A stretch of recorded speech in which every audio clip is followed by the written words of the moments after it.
చిన్న చిన్న రెసిపీసే కానీ చాలా బాగుంటాయండి. ఎప్పుడైనా కూరగాయలు లేనప్పుడు ఒక్కసారి ఇలా ట్రై చేయండి.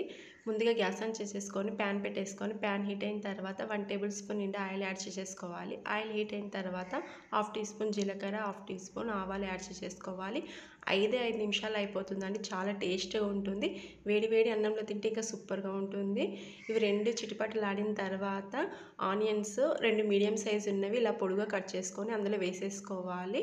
కొంచెం కరివేపాకు వేసేసుకొని పైనుంచి సన్నగా కట్ చేసుకున్న 2 పచ్చిమిరపకాయలు యాడ్ చేసేసుకోవాలి. మొత్తం ఈ విధంగా కలిపేసుకొని 2 నిమిషాల పాటు ఉల్లిపాయలన్నీ కొంచెం కలర్ చేంజ్ అయ్యే వరకు ఈ విధంగా చేసుకోవాలి. ఈ విధంగా వచ్చిన తర్వాత కారం మీ రుచికి తగినంత యాడ్ చేసేసుకోవాలి. చిటికెడు పసుపు వేసేసుకొని ఇంకోసారి మొత్తం కలిపేసుకోవాలి. ఈ విధంగా ఒక 2 నిమిషాల పాటు కారం పచ్చివాసన పోయే వరకు ఈ విధంగా కలుపుకుంటూ ఉండాలి. సిమ్లో పెట్టుకొని చేసుకోవాలి.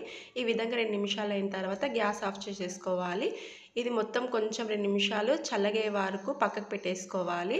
200 గ్రామ్ పెరుగు తీసుకొని బాగా కలుపుకోవాలి. ఇందులో వాటర్ యాడ్ చేసుకోకూడదు.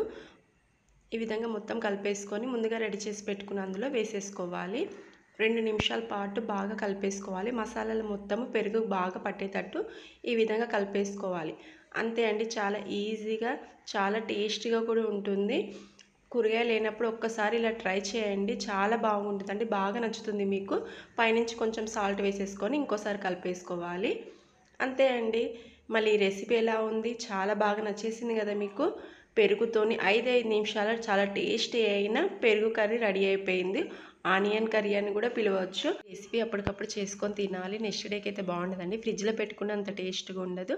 మళ్ళీ ఈ రెసిపీ నచ్చినట్లయితే ఒక లైక్ అయితే ఇవ్వండి. మీకు తెలిసిన వాళ్ళతో షేర్ చేసుకోండి. అలాగే ఫస్ట్ వీడియో చూసే వాళ్ళు ఉంటే లైక్, షేర్, సబ్స్క్రైబ్ చేసుకొని బెల్ ఐకాన్ క్లిక్ చేయండి.